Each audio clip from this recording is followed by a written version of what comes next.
Capítulo A necessidade da oração, tópico 3, da invocação dos santos.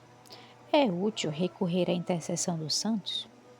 Aqui se põe uma questão se ainda é necessário recorrer à intercessão dos santos para obter a graça divina, com referência à afirmação de que é útil e lícito invocar os santos como intercessores para rogarem por nós, a fim de que, pelos méritos de Jesus Cristo, alcancemos o que por nosso demérito não somos dignos de obter. Trata-se de doutrina da Igreja, como declarou o Concílio de Trento. Essa invocação era condenada pelo ímpio Calvino, mas muito injustamente, pois é lícito e proveitoso invocar os santos que estão vivos para o nosso auxílio e suplicar-lhes que nos ajudem com as suas orações, como fazia o profeta Baruque, dizendo: Orai também ao Senhor nosso Deus, por nós mesmos. E São Paulo, irmãos, orai por nós. Deus mesmo quis que os amigos de Jó se recomendassem às orações dele, para que, pelos méritos de Jó, o Senhor os favorecesse. Tomai, pois, 7 touros e 7 carneiros, e ide ao meu servo Jó. Oferecei um holocausto por vós. O meu servo Jó orará por vós. Admitirei propício à sua intercessão, para que vos não impute estas estultícias. Jó 42:8. Portanto, se é lícito recomendar-se aos vivos, porque não há de ser lícito invocar os santos, que no céu já gozam de Deus intimamente? Isso não é derrogar a devida honra de Deus, mas sim duplicá-la, como se faz ao honrar o rei, não somente na sua pessoa, mas também a seus servos. Por isso diz Santo Tomás: ser bom que se recorra a muitos santos, pois com as orações de muitos às vezes obtém-se aquilo que não se consegue pela oração de um só. E se alguém então perguntasse: de que serve recorrer aos santos para que rezem por nós, quando eles já rogam por todos aqueles que são dignos disso? Responde o santo doutor, que uma alma indigna da intercessão dos santos torna-se digna quando recorre com devoção a eles. É conveniente recorrer às almas do purgatório? Põe-se em dúvida se é proveitoso recomendar-se às almas do purgatório. Alguns dizem que as almas do purgatório não podem rezar por nós, seguindo a autoridade de Santo Tomás. O santo doutor afirma que tais almas, por estarem expiando suas penas, são inferiores a nós, razão pela qual não estão em condição de rezar por alguém, e sim de receberem orações. No entanto, muitos outros doutores, como Bellarmino, Silvio, o cardeal Gotti e outros afirmam, com grande probabilidade, que devemos piamente crer que Deus manifesta-lhes as nossas orações, para que aquelas santas almas rezem por nós, e assim se conservem entre nós e elas uma bela correspondência de caridade. Ou seja, nós rezamos por elas e elas por nós. Isso não contrapõe, como dizem Silvio e Gotti, o que disse o doutor Angélico, que as almas purgantes não estão em condição de rezar. Uma coisa é não estar em condição de rezar, outra é não poder rezar. É verdade que aquelas santas almas não estão em condição de rezar, porque, como diz São Tomás, são inferiores a nós na condição de expiação e muito mais necessitadas das nossas orações. Todavia, ainda bem pode-se rezar em tal estado, porque são almas em amizade com Deus. Se um pai ama com ternura a um filho, mas o mantém encarcerado a fim de puni-lo por algumas faltas cometidas, o filho então não está em condição de rezar por si, mas porque isso o impediria de rezar pelos outros. Sabendo o filho do afeto que o pai tem por ele, porque não haveria de ter confiança ao esperar do progenitor aquilo que lhe pede? Assim são as almas do purgatório, muito amadas por Deus e confirmadas na graça. Não há impedimento que lhes proíba de rezar por nós. A igreja, todavia, não costuma invocar e suplicar-lhes intercessão, porque ordinariamente elas não conhecem as nossas orações. Contudo, crê-se piamente que o Senhor lhes faça notar as nossas orações. Então, elas, que estão repletas de caridade, certamente não deixam de rezar por nós. Santa Catarina de Bolonha, quando desejava alguma graça, recorria às almas do purgatório e logo era atendida. Além disso, atestava que conseguia, por meio das almas do purgatório, muitas graças que não havia recebido pela intercessão dos santos.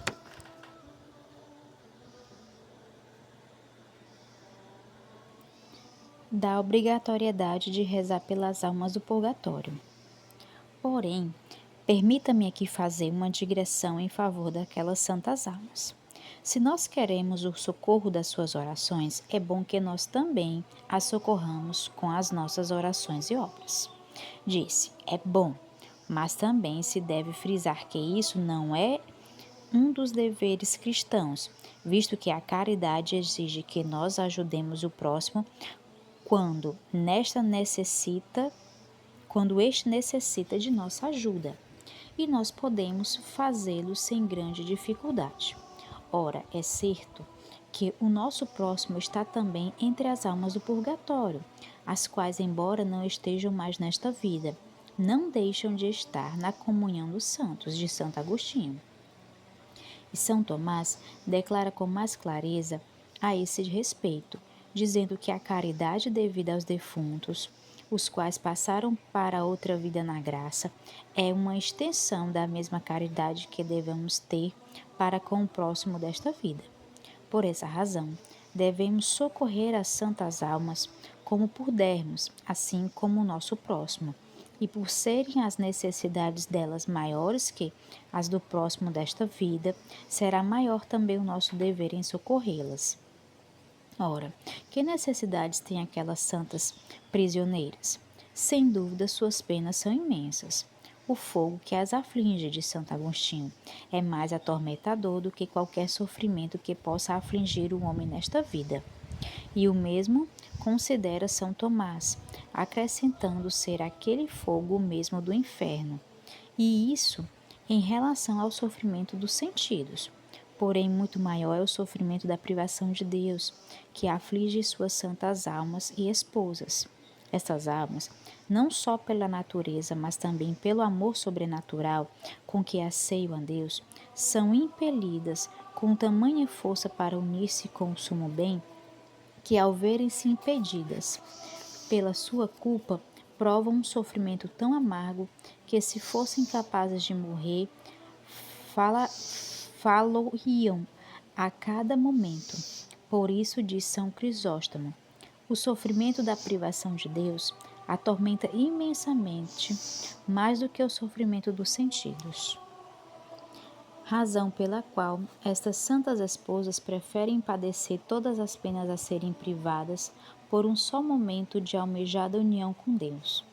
Afirma, portanto, o mestre angélico, que a pena do purgatório excede toda dor que se pode suportar nesta vida. E conta Dionísio Cartusiano que um certo defunto, ressuscitado por intercessão de São Jerônimo, disse a São Cirilo em Jerusalém que todos os tormentos dessa terra são alívios e delícias em comparação ao menor sofrimento do purgatório, e acrescenta que se um homem provasse daqueles sofrimentos, imediatamente desejaria antes sofrer todas as dores desta vida, e as que sofreram e sofrerão os homens até o dia do juízo, a suportar por um dia a menor pena do purgatório. Por isso, escreveu São Cirilo que aquelas penas, no que tange a aspereza, são as mesmas do inferno, diferindo apenas de que as do purgatório não são eternas. Portanto, as penas daquelas almas são imensas. Contudo, não podem ajudar-se a si próprias, pois elas, conforme o que diz Jó, estão em cadeias, atadas com os laços da pobreza. já estão destinadas ao reino aquelas santas rainhas, mas por ora estão detidas até o fim da expiação. Por causa disso, não podem ajudar-se, pelo menos não de modo suficiente, se queremos acreditar nos doutores que admitem que aquelas almas também possam obter algum alívio com as suas orações, para se livrarem das correntes até que satisfaçam inteiramente a justiça divina. Assim disse justamente do purgatório um monge cisterciense para o cristão do seu monastério. Ajudai-me, eu vos suplico, com vossas orações, porque por mim mesmo nada posso obter. E isso está de acordo com o que diz São Boaventura, isto é, que aquelas almas são tão pobres que não têm como satisfazer a justiça divina. Todavia, é certo, e até ato de fé, que podemos com os nossos sufrágios e principalmente com as orações aprovadas e praticadas pela Igreja ajudar aquelas santas almas. Não sei como alguém possa estar isento de culpa se deixa lhe dar algum auxílio, ao menos com as suas orações. Se o dever não nos induz a socorrê-las, que ao menos induza-nos a alegria de se dar a Jesus Cristo ao ver que nós nos dedicamos em libertar aquelas suas esposas diletas, a fim de que as tenham consigo no paraíso. Enfim, que nos induz ao menos a conquistar dos grandes méritos que podemos ter ao empregar esse grande ato de caridade para com aquelas almas, as quais, aliás, são muito gratas e bem sabem o grande benefício que nós lhe fazemos ao aliviá-las daquelas penas, obtendo com nossas orações a antecipação de sua entrada na glória, razão pela qual elas não deixarão de rezar por nós quando chegarem até lá. E porque o Senhor promete sua misericórdia a quem usa de misericórdia com seu próximo. Bem-aventurados, misericordiosos, porque alcançarão misericórdia. Com toda razão, pode esperar a salvação quem se dedica a acudir aquelas almas tão aflitas e caras a Deus. Jonatas, depois de ter buscado a salvação dos hebreus, com a vitória obtida sobre os inimigos, foi condenado à morte por seu pai Saul por ter provado um pouco de mel, indo contra a ordem que lhe fora dada. Porém, o povo apresentou-se ao rei e disse: porventura há de morrer Jonatas, que operou esta grande libertação em Israel? Ora, devemos esperar justamente, caso algum de nós consiga, com suas orações, que uma alma saia do purgatório e vá ao paraíso, que essa alma diga a Deus: Senhor, não permita que se perca aquele que me livrou das penas. E se Saul preservou a vida de Jonatas, graças às súplicas do povo, Deus não negará a salvação eterna ao fiel por causa das preces de uma alma que lhe é esposa. Além disso, Santo Agostinho diz que Deus fará com que sejam mais socorridos do que outros aqueles que nesta vida mais intervêm pelo socorro das almas dos fiéis defuntos, pois a providência receberão o maior dos socorros quando for sua vez de expiarem no purgatório. Percebe-se que o maior sufrágio pelas almas purgantes é oferecer a missa por elas e nesta recomendá-las a Deus com base nos méritos da paixão de Cristo, dizendo: Pai eterno, eu vos ofereço este sacrifício do corpo e sangue de Jesus Cristo, com todas as dores que ele padeceu em sua vida e morte, e pelos méritos de sua paixão, peço pelas almas do purgatório, e especialmente, e etc. E é um do ato de muita caridade pedir ao mesmo tempo pelas almas de todos os agonizantes. A invocação dos santos é necessária?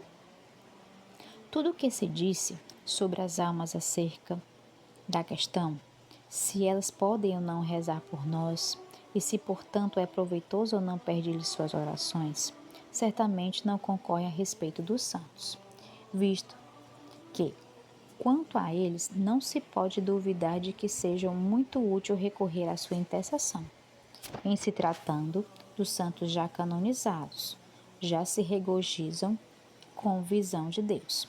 Nisso, a crença da falibilidade da Igreja não pode eximir de culpa ou de heresia, como considera São Boaventura, Bellarmino e outros, ou ao menos próximo à heresia, como sustentam Suarez, Azor e Gotti, uma vez que o Sumo Pontífice, na canonização dos santos, principalmente como ensina o doutor Angélico, é guiado pelo instinto infalível do Espírito Santo.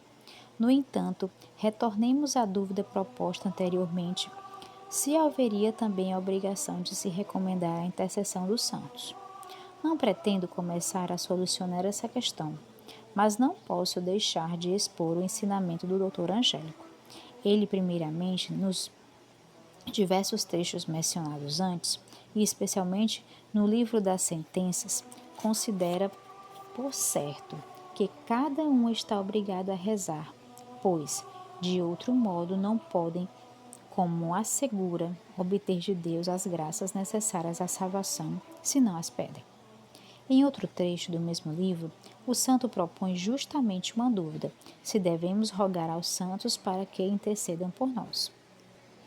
E para compreender bem o sentido do santo, é necessário citar sua passagem na íntegra. É a ordem divinamente instituída nas coisas, segundo Dionísio, que faz com que elas se conduzam a Deus por meio das mediações últimas. Contudo, uma vez que os santos estão na pátria celeste, estando muito próximos de Deus, a ordem da lei divina requer isto, que nós, que permanecemos na carne e peregrinamos distante de Deus, sejamos reconduzidos a Ele pela mediação dos santos, o que propriamente ocorre por meio deles. A bondade divina derrama seus efeitos. E em virtude disso, o nosso retorno a Deus deve corresponder ao modo pelo qual sua bondade procede para conosco. Assim, como os benefícios de Deus vieram a nós mediante aos sufrágios dos santos, do mesmo modo é proveitoso nos voltarmos a Deus, para que recebamos novamente os benefícios dele pela intercessão dos santos. E assim é que nós os temos como os nossos intercessores perante Deus e até mediadores quando pedimos-lhes que roguem por nós. Notem aquelas palavras: a ordem da lei divina requer isto, e se notem em seguida estas últimas, assim como pela intercessão dos santos chegam até nós os benefícios do Senhor, também é proveitoso que nos voltemos a Deus para que dele recebamos novamente os benefícios pela mediação dos santos.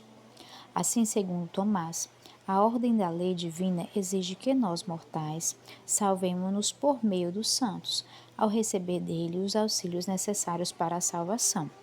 E assim contrapõe o doutor Angélico ao dizer que parece supérfluo recorrer ao santo, uma vez que Deus é infinitamente mais misericordioso e inclinado a nos atender. E responde que assim o dispôs, não por uma imperfeição da sua clemência, mas para conservar a ordem reta e universalmente estabelecida de operar por meio das causas segundas.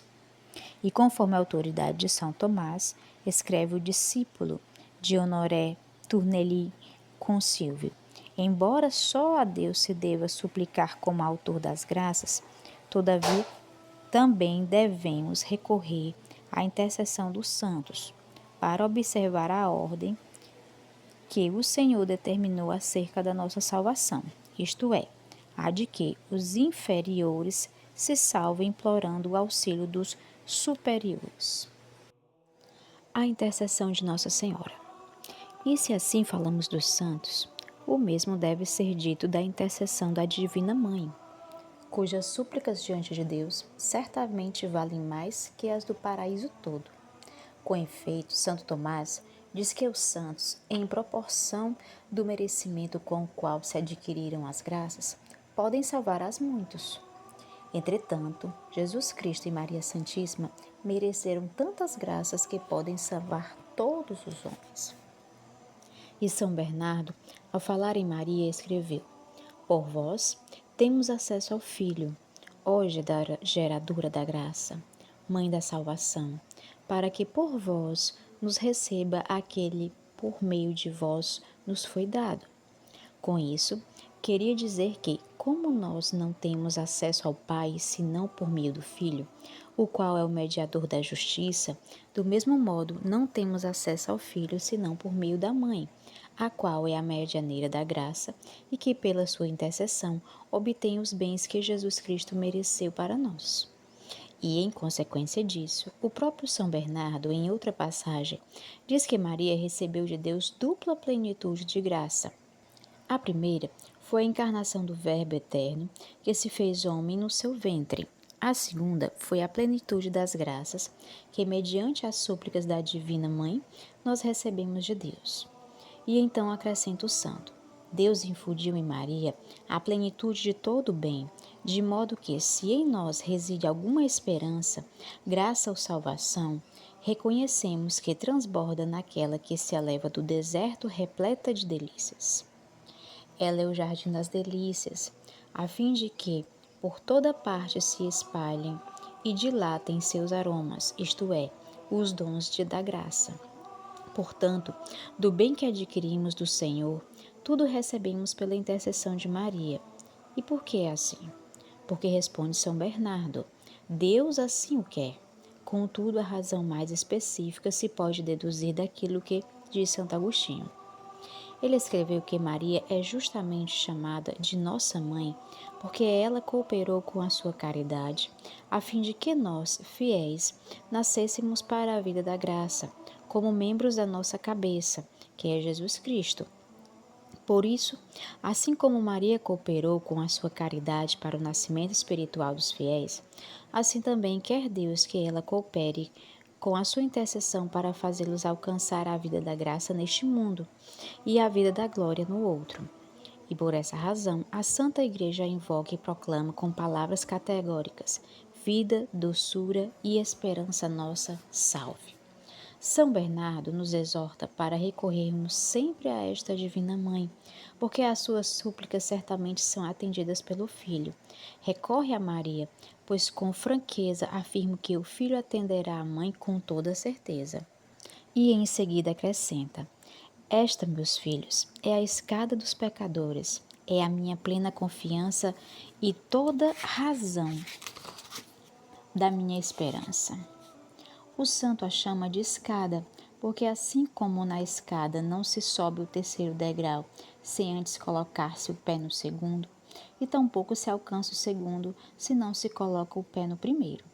Do mesmo modo, não se alcança a Deus senão por intermédio de Jesus Cristo. E não se alcança a Jesus Cristo senão por intermédio de Maria. Em seguida, a chama de sua plena confiança e toda a razão da sua esperança, porque Deus, como ele deduz, quer todas as graças que desejamos passem pelas mãos de Maria, pois ela obtém quando pedimos e as suas súplicas não podem ser rejeitadas. Com sentimento semelhante a São Bernardo, diz também Santo Efrém: nós não temos outra confiança a não ser em ti, ó Virgem Puríssima, e também Santo Ildefonso.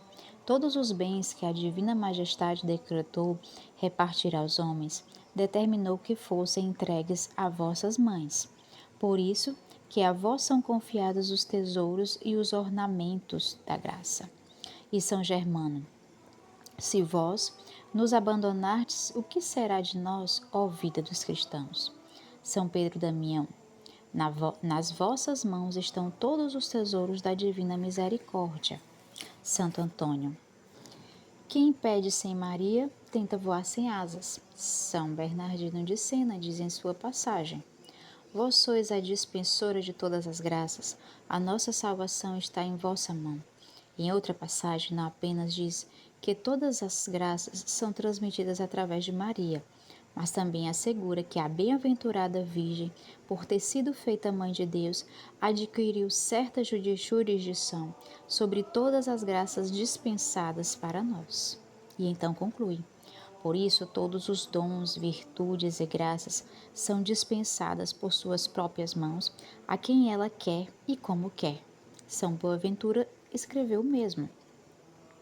Toda a natureza divina, tendo estado no seio da Santíssima Virgem, fez com que esta Atrevo-me a dizer, adquirisse tamanha jurisdição sobre as graças derramadas em seu ventre, que seu ventre é comparável a um oceano de divindade, de cujos rios derivam todas elas. Por essa razão, muitos teólogos, baseando-se na autoridade desses santos, justa e piedosamente defenderam a tese de que não há graça derramada senão pela intercessão de Maria. Assim Vega Mendonça, Patricelli, Cineri, Poiré, Crasset e muitos outros autores, como o padre Natal Alexandre, que escreveu: Deus quer que todos os bens que esperemos dele conseguimos mediante a poderosíssima intercessão da Virgem Santíssima, quando a invocamos como se deve. E alega isso em confirmação à referida passagem de São Bernardo. Isto é o que Deus quer, que todos nós tudo nos seja dado por Maria. O mesmo diz o padre Contesnon acerca das palavras que Jesus disse na cruz de São João: Eis aí tua mãe. Acrescentando, é como se dissesse: ninguém será partícipe do meu sangue a não ser pela intercessão da minha mãe. As chagas são fontes de graças, mas a ninguém correrão os regatos senão pelo canal que é Maria. Ó João, meu discípulo, serás tanto amado por mim quanto amares a ela.